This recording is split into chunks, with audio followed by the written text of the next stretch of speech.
All right, you guys ready for chapter 7? We just found out that the soldier that Jack was seeing was actually Annie, so she had hidden in a costume. So let's see if she got caught. Chapter 7 is called Go, Go, Go. Jack stared in horror at Annie. She must have borrowed a costume from the theater. He remembered Plato's words, "A girl will get in terrible trouble if she tries to attend the Olympic Games." Jack shook his head at her. He pointed his finger as if to say, "Get out of here." But Annie just waved at him again. Jack kept shaking his head at Annie. He even shook his fist.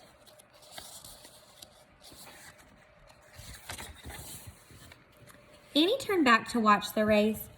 "It's not a joke," Jack shouted. Plato turned and looked at him. "Of course not," said Plato. "We take the games very seriously."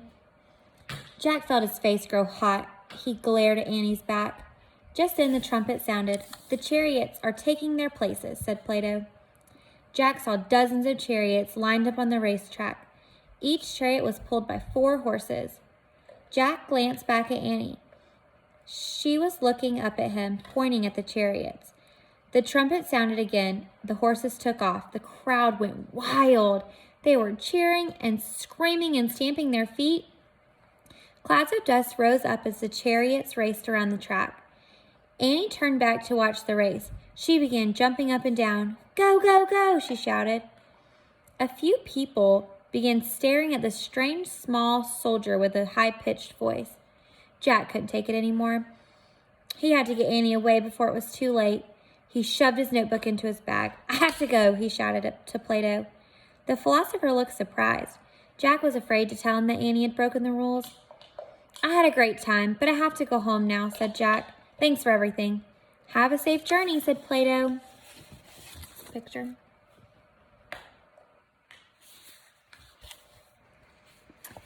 Jack waved and started down the steps. As he climbed down, he saw Annie pull off her helmet. Her pigtails flew up and down as she jumped and shouted, "Go, go, go!" Her soldier's cape fell off. Now, lots of people were staring at her.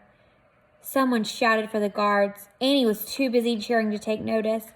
Jack moved as quickly as he could, but 2 big guards got Annie first. That's the end of the chapter. There's another picture. It's like her being tracked by the guards. All right, I'll see you back for chapter 8.